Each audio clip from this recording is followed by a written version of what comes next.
Welcome to part 7 of my Criterion Collection, aka How Close Can We Get to 1000?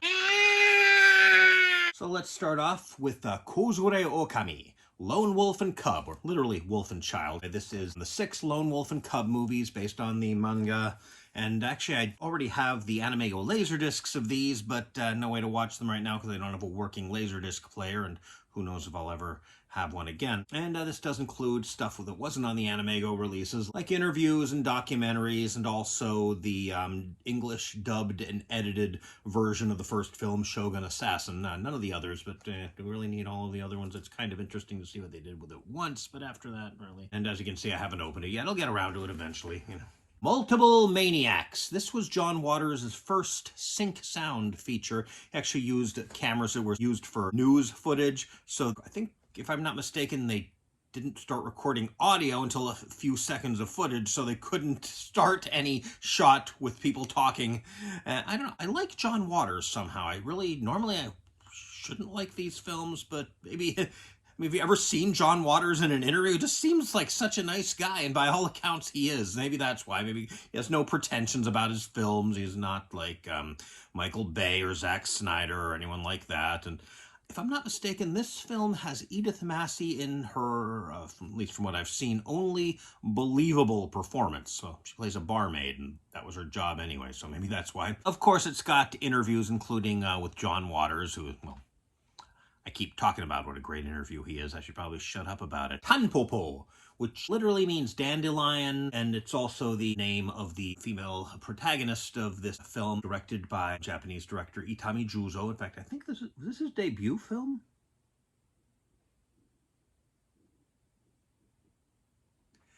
It's been called a noodle western. It's set in contemporary Japan. You got this sort of man with no name kind of drifter who comes in and he helps this poor widow improve her ramen shop. It's a great film. There's also a bunch of asides, usually food related, including this noodle slurping scene and also this thing with some, well, my friend Todd called them food perverts, and that is exactly what they are. This also includes Itami Juzo's 1962 short film directorial debut. He's a kind of interesting guy, Mr.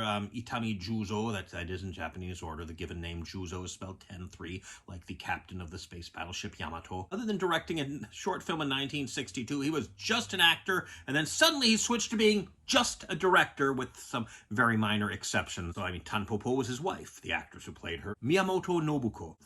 I've opened it, but I haven't watched it yet. Oh, wow. Geesh. Look at this thing. Okay, that's how I can get to Exxon. Booklet, please! Ghost World, directed by Terry Zwigoff, based on the graphic novel, well, really more a bunch of short vignettes that kind of are connected. But anyway, by Dan Klaus. And actually, I have this other release of it. I'm going to have to see if this has anything that's not on this, or if I can put this in the pile of stuff here. One of the extras is the Bollywood number that Edith is watching at the beginning of the film. If you've seen the film, if you haven't seen it, then you won't know what I'm talking about until... Okay, somehow I didn't realize that one of the actresses was Scarlett Johansson. She's just that versatile, and my facial recognition software is just that bad. It is the autism. That's actually something we do. The Lodger, from 1927, directed by Alfred Hitchcock. This was Hitchcock's first Hitchcock film. Well, his first suspense film, but, you know, that's the sort of film he's known for. It also includes Downhill. I think it was the silent film he made right after The Lodger. It's not a suspense film. It's not as good, but it still has some rather interesting Hitchcock touches. What can I say about it? One interesting thing is that the female lead is referred to as a mannequin, and I thought, oh, that's interesting, because she's a model, and a model is kind of like a mannequin. She's just supposed to show off the clothes. She's not... No, actually, apparently that's what models were called at the time. Monty Python's Jabberwocky. Okay, actually, Jabberwocky is not a... Well, it kind of is. But I mean, there have actually been some posters and home video releases and whatnot that called it Monty Python's Jabberwocky. It is Terry Gilliam's solo directorial debut, and it is a comedy. It has Michael Palin in it, and I'm not sure what other Pythons. I know that Terry Gilliam makes a cameo, and there's a guy I thought was John Cleese at one time, but isn't. And It's also sometimes been called Jabberwocky and the Holy Grail, which I think is unfair, but it's hilarious and it's interesting. Michael Palin is the hero. He plays Dennis Cooper, who is in love with the lovely Griselda, who is, well, actually, I don't think fat women are unattractive, but she is unattractive. Not because she's fat, because she's unattractive. She is rude. She eats potatoes like they're apples. Basically, the point is she is not supposed to be attractive, and sadly, he ends up with the beautiful princess played by Connie Booth. Aw, poor guy. Did I mention the woman he wants to marry is named Griselda? Anyway, original UK opening sequence. I didn't even know there was a different one. Audio commentary with Gilliam and Palin, so yeah, definitely. Well, of course I'm going to break the plastic on all of these eventually. I don't know. Still have a lot of Godzilla research to do before I get to that. And again, it's not like watching this would make me think that was something from a Godzilla movie. Doom, doom, hey, hey, hey, hey. Yes, The Breakfast Club. John uses, actually I think it was his second feature directorial attempt here, the first one being 16 Candles. Oh boy, if you're not from my generation, you might not appreciate this. Gosh, that sounded pretentious. I didn't mean for it to be, but you know, it's about 5 high school students from very different groups, even if they're all white, who have to spend an entire Saturday in detention, and well, they do become friends, so one does wonder, on Monday, when they all see each other again, will they still be friends? It's audio commentary from 2008. It has got a lot of extras from a Criterion DVD. Who knew, right? Includes deleted and extended scenes of the brain, the athlete, the basket case, the princess, and the criminal. I also have this edition. We'll see if there's anything that they don't have in common. Otherwise, pile again here. Oh boy, here's the thing I'm probably going to end on. Night of the Living Dead. Does anybody not know this film? Certainly, I think everyone who aspires to be a filmmaker, especially if they live in Pennsylvania, has at least a little familiarity with this, and I do have a definite fondness for low-budget independent films, especially if they're shot primarily on location, or as I like to affectionately call them, movies that were shot in someone's backyard for 10 cents and a piece of string. Yeah, it's affectionate! To say nothing of aspirational. I've got a lot of different releases of this. I mean, not as many as the Rocky Horror Picture Show, but until this was released, this was the definitive version. You'll notice I've got it autographed by co-writer John Russo, who was also responsible for the later sequels where the zombies ate brains, as opposed to the Romero ones where they continued to not speak, although there was Big Daddy, right? These were basically just exploitation, whereas the Romero ones tended to have some kind of statement to make. Yeah, this 2-disc set here, including, you can see that stuff intro by, you see that? Stephen King? I hope I'm pointing at Stephen King's name and not some other guy. Got some behind-the-scenes color photos. This has 2 commentaries, one by director / co-writer Romero, co-writer John Russo, and Carl Hardman, who was a producer and also played Harry Cooper, the guy who wants to stay in the basement and for whom it's very important that he's right and everyone else is wrong, and Marilyn Eastman, who played his wife, Helen Cooper, and a second commentary done by various cast members, a whole bunch of other stuff on here, including commercials done by Romero's company, The Latent Image. And actually, one great thing, it starts right off with a film. It's wobbly and shaky and grainy and scratchy and faded out, and then and they see the Elite Entertainment logo, and then THX logo, and then it gets into a much better print of the film. And then the last thing on here is an ad announcing the opening of the Monroeville Mall. Oh yeah, other, misspelled my name here, but that's the autograph of the sheriff. They're dead. They're all messed up. I got this at Sci-Fi Valley Con. They were both guests. Not this. This I had for a while, but I got the autographs at Sci-Fi Valley Con, and John Russo also autographed this, a book which I've read somewhat to tatters, admittedly, not to the degree that I've read this to tatters. Sorry, John.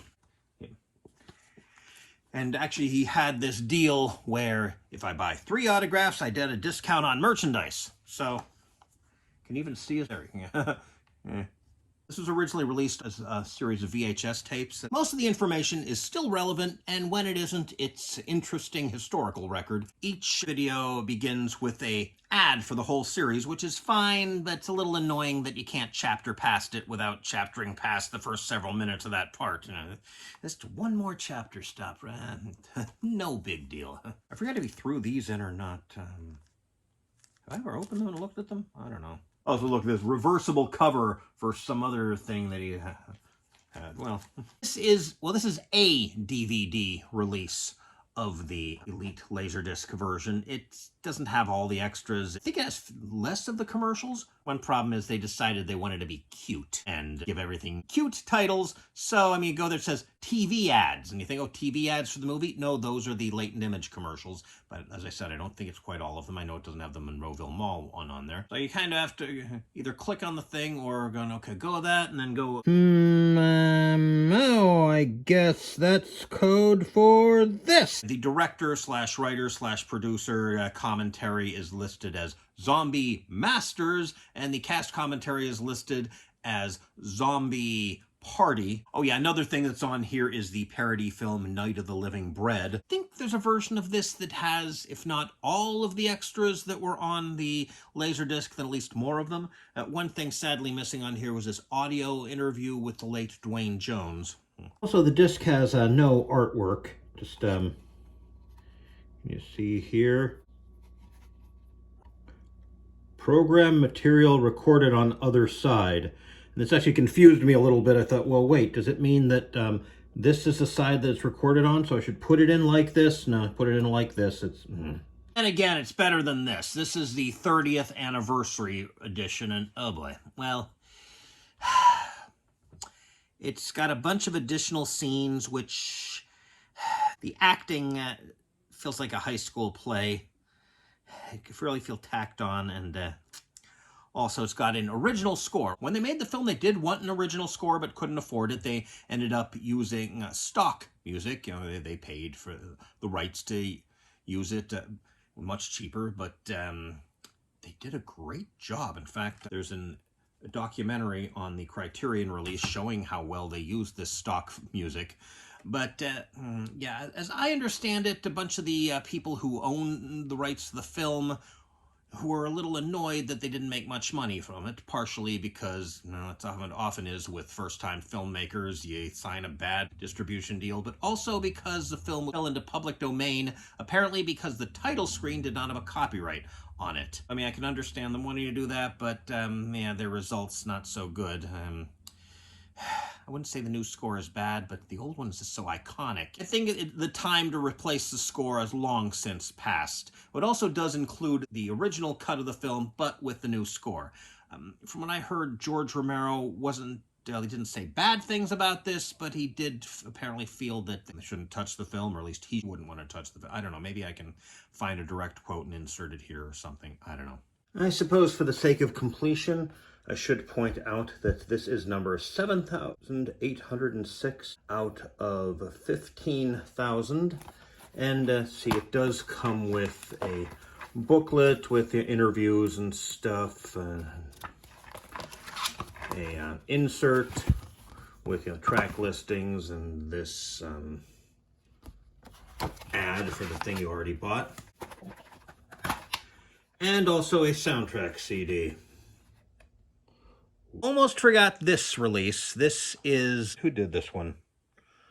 20th Century Fox? Really? This includes the colorized version, although it does have the black and white version as well, but that's not why I bought this. The reason is because it has a humorous audio commentary by Mike Nelson, and I think you can actually only listen to that with a colorized version, which is actually a good thing because he does make some jokes about the colorized version. You know, when they were colorizing this, they had to figure out what the stains on the couch were. I mean, is it ketchup? Is it rust? Is it blood? One thing I noticed when comparing different versions is, well, this is the way it's intended, whether it's the way it was first released, I'm going to assume it was. As you know, if you've seen the film, the end credits are a bunch of grainy, still photographs in motion, and then the last thing you see a close-up of a torch, and then the screen briefly dissolves to white or fades to white. Can you fade to white? Then cuts to the bonfire burning, now once again being a motion picture. Well, I looked at most of these versions here. Obviously couldn't watch this one, sadly. Discovered, including this one, that it fades or dissolves to black. So instead of looking like the torch is ignited, it just looks like they ended it. Oh, wait, here we're back again suddenly. Except for this one. This is the crappiest print of all of them.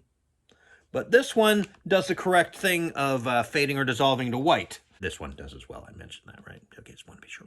Oh, I just remembered that I also have a copy of the film on this 50 horror classics set from Mill Creek. And I think it's safe to say that this is the worst copy I have of the film. It's got 4 chapters, for crying out loud. And it also goes to white. So my guess is that when they remastered these films for these releases, the software they had miscompensated. It kind of assumed that it was supposed to fade to black, and you know the rest. Which finally brings me to the Criterion release. About time, right? So let's have a look at it here. 2 discs, and that's with the Blu-ray. The DVD has 3 discs, so there are a lot of extras here, many of which are on here. This also has excerpts from the Dwayne Jones audio interview, some of which are different. Could somebody just release that thing in its entirety, please? Make it an album, I'll buy it. Oh, little zombie girl, Karen Cooper. There just seems to be a popular character to use here. This looks a bit better. Somehow the flower dress, even if that is what she wears, I don't remember her wearing one, so maybe they just emphasized it too much. Yeah, sadly, another road map. Yeah. I mentioned some of the extras. Sadly, no commercials.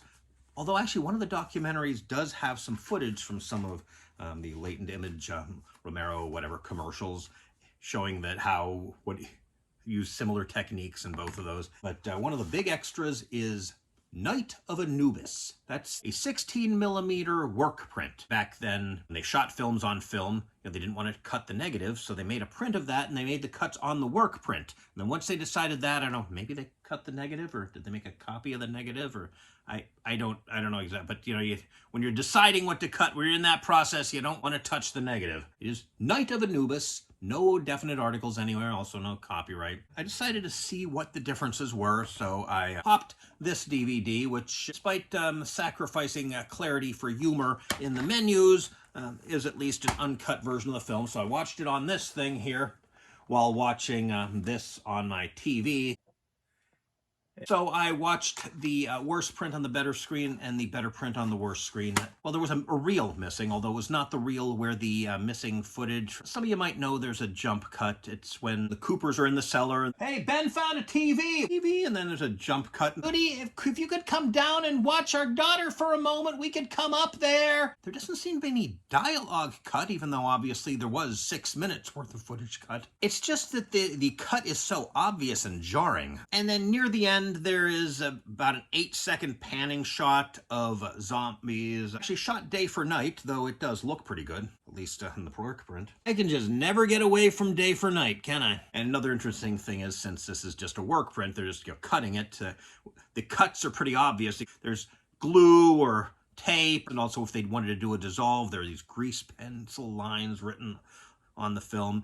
And there's one part that's in the finished film, but not here, is a scene with the sheriff and the reporter, Chilly Billy Cardilli, talking a bit, and then, where'd you get that coffee? Well, they're giving it away there. Here, you take it. You're doing all the work. One thing I'd never noticed before, some of you who are familiar with this film might know there's something which seems to be a mistake, but isn't. Namely, Ben says that he's got all of the windows boarded up, while there's a window right behind him that's clearly not boarded up, and that's actually not a mistake because the house is built on an incline, because, Pennsylvania, or maybe you don't know, but Pennsylvania. There, now you know.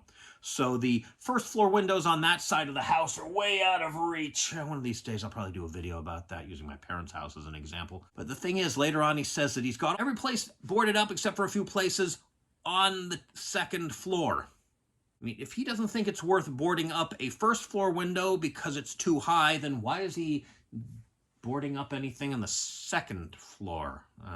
possibly a case of the script being written before they saw the location and then it didn't occur to them. Well, most of the stuff was shot in one take. That's one reason why the jump cut is there. Although somebody did do a video showing how to possibly take care of that. I'll try to remember to link in the description, but this is 909, and I do have a few more until we reach number 1000. So I think the next one will probably be pretty short because 1000 deserves its own video. Don't you, Goji-chan?